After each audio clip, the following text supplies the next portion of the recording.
Hey guys, it's Ben, the Coin Geek at Old Pueblo Coin, and I wanted to bring you some news you can use here for 2020. We have some brand new things coming out from the US Mint.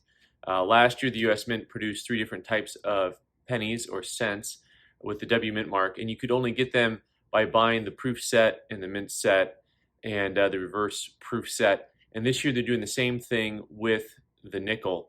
And they first did this in 1996 when they produced a West Point dime and they put it in the US mint set, and the only way to get the dime was through the mint set.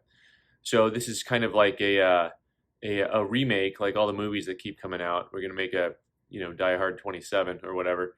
But this here, if you want to get these three different nickels with the West Point mint mark, and you would like to have them, you're gonna have to buy the proof set and the mint set, and the reverse proof set to get these coins. The mint's calling these premium coins. It's kind of an intriguing way of putting it. Last year, they did something special with the W Mint Mark quarters where they produced less than 1% of the total population of coins distributed. And then they randomly put them in circulation so you could find them, and they'll have a really low mintage, and they'll be kind of fun to look for.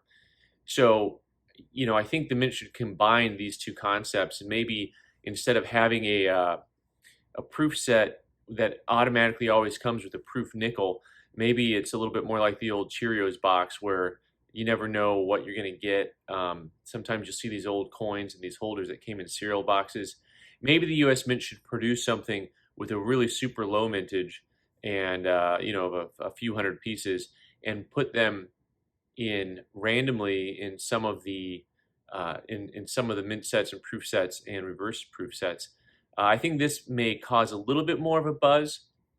It'll actually, I think, be a little bit more like what they did with the American Silver Eagle Enhanced Reverse Proof from 2019, or the ASERP, as I like to call it, where they had serial numbers. And so the really low serial numbers had the autograph on there. And so this is something that created a little bit extra buzz, even though it wasn't that complicated of thing.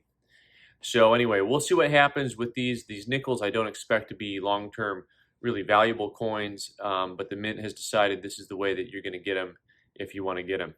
So in the meantime, they are still producing these W Mint marks quarters, and this year they're doing something that's a first for the US Mint. They're going to add a privy mark to the coin. Now, a privy mark is different than a mint mark. A mint mark, of course, tells you where the coin was produced at, where it was minted. A privy mark usually commemorates a specific idea or event or person. So these will have a little privy mark on them celebrating the end of World War II, the 75th anniversary of the end of World War II. So this is something that'll be a brand new thing. We'll see how it goes. My first thought is that it's going to be hard to strike all those coins with that privy mark without. I'm curious about how long the dies will last without cracking, because it looks like it's going to be a pretty hefty raised area on the coin. So this will be interesting. The Mint once again is going to produce less than 1% of the total population in W Mint mark coins, and then they're going to put them into circulation randomly so you can find them.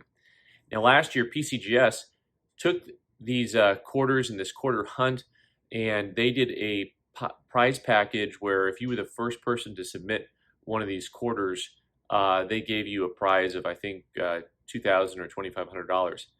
Now, PCGS has come up with something they're calling Coin Quest, which I want to sing my own adapted version of a song called Conquest, but I'm not going to because you will instantly turn this off.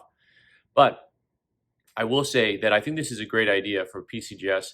I'm never opposed to PCGS or any other company coming up with an idea that creates money and revenue for them. I think it's a fun engagement idea, and this is how it works. Basically, what they want collectors to do is, from circulation, gather one of each of the penny, nickel, and dime, and they want you to get the highest grade that you can find, and you have to get them from both mints, the Philadelphia and the Denver Mint. So, and it's $20 a coin to send them in. So these are coins that normally people wouldn't bother sending in, but it's a competition and people can win money. So instantly the ego kicks in, and voila, we're going to send pennies in that we've never considered sending in for certification before. It'll be a good revenue producer for PCGS, and I actually think it's kind of fun because it gets people looking at their coins. The basic idea is twofold. You have to get all of the coins certified, and if you can create the highest known grade set, you will get a prize of $2,500. Everyone else who enters and completes and gets all 6 coins will be in a drawing for $2,000. So that is basically how it works. They're also adding a new label. This is going to be called a, what is it called? A early find. They use the term find instead of early release, early find. So they will open a window for 45 days after they receive their first coin of a certain type. Everyone else has 45 days after that to get a coin in, to get it certified, to get the early find label on it. And then I believe the competition goes through April 30th, and that is, I think, the deadline for the entire competition. So anyway, it's a pretty interesting concept, and I think it's going to be a fun one for people to collect and try, and we'll see. Let me know if you're going to participate in any of these things, the Coin Quest, the W mint marks. Are you going to search for those? The W nickels, are you going to try to find those? Are you going to buy the sets basically to get those?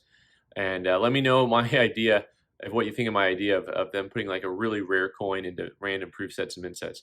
All right, I'm Ben the Coin Geek. Thanks for watching. Please subscribe by clicking on the button up in the corner and watch some more videos on the other side of your screen. Thanks.